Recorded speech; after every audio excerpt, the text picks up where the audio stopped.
Home Alone is a classic holiday movie enjoyed by generations. Christmas Breakin' is the kind of movie that shows up when you search Christmas on Tubi. Christmas Breakin' is about a child forgotten by her parents who must thwart a gang of bumbling criminals during the holiday season. But it's totally different from Home Alone, I swear. It's in a school. This comment I found on YouTube says, TBH, I thought this movie was going to be copying Home Alone, but it's actually completely different. Good job, y'all. As for if this is actually a Home Alone ripoff, I made my family disappear. I'll let you be the judge. We open with a scene to meet our antagonists, where the not-so-wet bandits have just finished robbing a Salvation Army for 2 sacks of coins. This can't be any more than a couple $100, right? Maybe a couple of thousand if we're being generous, but it's definitely not worth the effort of 3 people. For the whole rest of the movie, they're talking about sipping margaritas in Acapulco like this 2 bags of nickels are gonna set them up for life. So we cut to our main character, Izzy, waking up and exclaiming that this is the day she finally gets her very own guitar, but her brother comes in to remind her that her parents are awful and will probably forget to take her to the guitar store. That's right, Jason. A massive storm is rolling in later tonight, covering some areas in upwards of 12 inches of snow. If it's supposed to be 12 inches of snow, why does it say 6 to 8 behind him? You still there? Yeah, no, those figures, those are just the estimate. We get the real numbers next week. Yeah. Mom, I'm 9. I can cut up my own breakfast. Microwave pizza isn't exactly breakfast, is he? Oh, I'll cut up my 9-year-old's pizza, but I'll be damned if I make her an actual breakfast. Yeah. Hey, did you hear there was a robbery at the Salvation Army last night? They stole a ton of coins. Excuse me. Hey! Eat your pizza.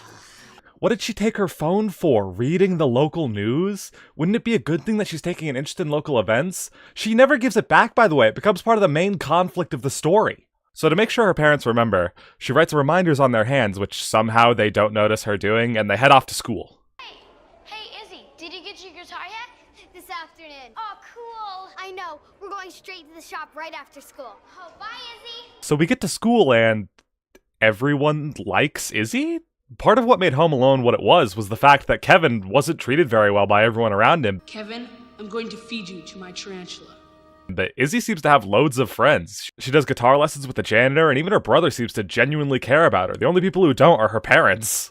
We cut back to our criminals who are scraping the inside of the windshield. Soon enough. With all this cash, it'll be unlimited margaritas for everyone on the beach. Seriously, how much money is in these bags? Let's be generous and assume it's all quarters. A quarter weighs 5.67 grams. $1,000 is 4,000 quarters. 4,000 quarters times 5.67 grams per quarter is 22,680 grams, or 22.68 kilograms, or in freedom units, 50 pounds. Even if we assume that these bags are 100 pounds each, they only stole $4,000. Either they didn't steal enough money to even get to Acapulco, or Ned here is a beast. Authorities may have a break in that robbery this morning. A witness who may have seen the crooks had described the getaway vehicle as, get this, an ice cream truck. This group of criminals is now being dubbed as the Ice Cream Truck Bandits. Nice. How long did it take you to come up with that one? The school day ends and her parents were just so busy with business and numbers that they forgot they needed to pick up Izzy. But when Izzy tries to call them, she finds that her mom still has her phone because she wanted to limit her daughter's access to information. And instead of going inside and using the office phone, she decides to sit outside and freeze until the janitor, Ray, lets her wait inside the school. Get this. Alone. But her parents do end up realizing they forgot Kevin. Merry Christmas, sweetie! Hey, honey. Hey! We did it again! No! Yes!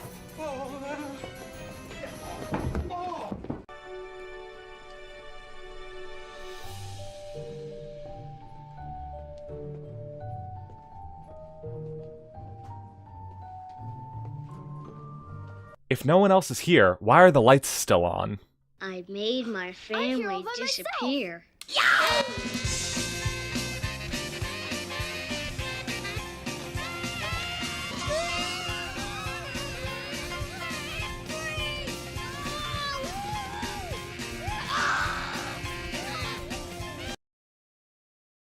She is not playing that guitar.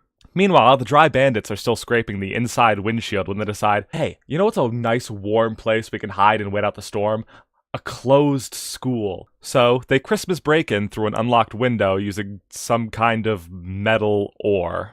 And Izzy's parents manage to crash their car going in a straight line and will have to walk the rest of the way. So the actor from Lethal Weapon arrives at the school, and instead of following his dog, who is probably going straight to Izzy, he decides the best option is to search random classrooms where he's swiftly captured by the criminals. This looks worthless. Ugh, disgusting. It's not even Gucci. Are you alright? Yeah, I'm just thinking warm thoughts. Like what? I was by a fire with Izzy and Nick. Izzy wasn't in the fantasy, don't lie. So Izzy's parents decide the most logical next step is to steal a snowmobile and crash it into a shed, leaving an impossibly small hole.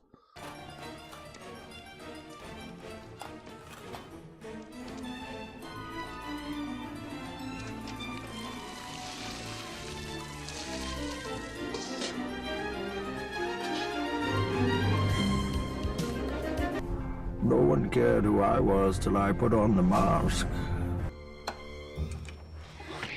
Let's get in here. Oh my gosh. Oh my goodness, it's so cold. Are you okay? Yeah. Well, I guess we owe them a lock too. Oh, well, put it on our tab. That's right. We can afford a shed and a snowmobile, but we'll be damned if our daughter doesn't pay for her own guitar. You're a real comedian. All right. All right. Got it. Yeehaw! There now. Easy girl. I wouldn't stand right behind her. Your chariot awaits. That would cause death. So while the criminals discuss eliminating Ray, Izzy decides to cut the power to the school, but most of the lights stay on. Seriously, watch for the rest of the video. Pay attention to how many on lights you see.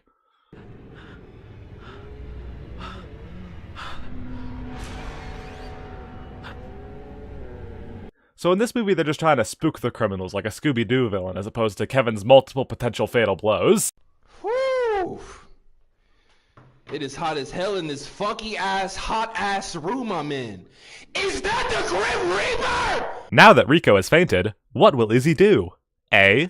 Tie him up. B. Take his phone and call the police. Or C. Walk away. That's it, yeah. With his daughter abandoned in the school, in an act of bravery, Izzy's father decides to hook baby goats up to the sleigh. Unfortunately for Izzy's dad, who would clearly rather never see his daughter again, a truck passes by and they manage to hitch a ride. Oh, we are so glad to see you. What are you guys doing out here in this weather? What are you doing out here? Chris, thank you so much for helping us out. Yeah, thank you. You know, this isn't really any of my business. But I got a feeling your girl's just fine.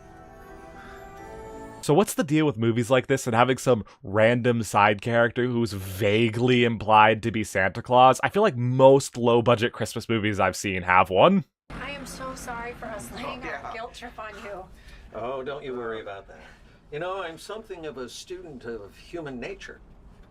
I know who's naughty, and I know who's nice.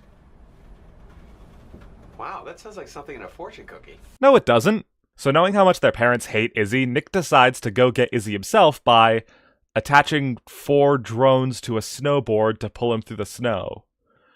Ignoring how much it just wouldn't work, wasn't there supposed to be Upwards of 12 inches of snow. Where is all that snow now?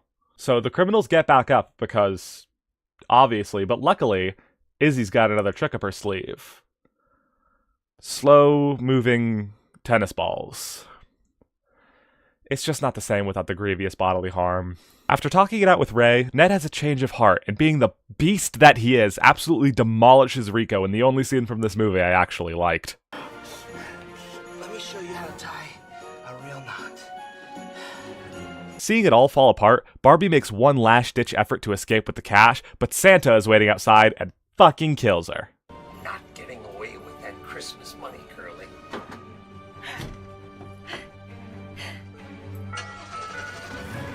Piece of junk! The day is saved, and now it's time for a peaceful Christmas morning as a family. Izzy wasn't able to buy her guitar, but, oh, looks like her parents got her something. A guitar case, for when she actually buys one herself. Thanks, Mom and Dad. Love you guys. Her brother got her an amp, which was probably at least as much as a cheap guitar for when she actually buys one herself. But Ray comes in with one last gift, his prized possession guitar, which comes in a case. Well, folks, that was Hanukkah trespassing. Christmas break-in. And now, I just have one question for you. Who's this supposed to be on the poster? I think it's supposed to be the mom, but that's not the same woman. Shout out to my brothers for helping me make this video that I wanted to have out by Friday the 20th. It's a great story for New Year's, too. By watching this terrible movie with me and helping me write some of the jokes. You may know my younger brother as the guy who keeps commenting, asking for a video about Booster Gold. Seriously, go look, he's down there.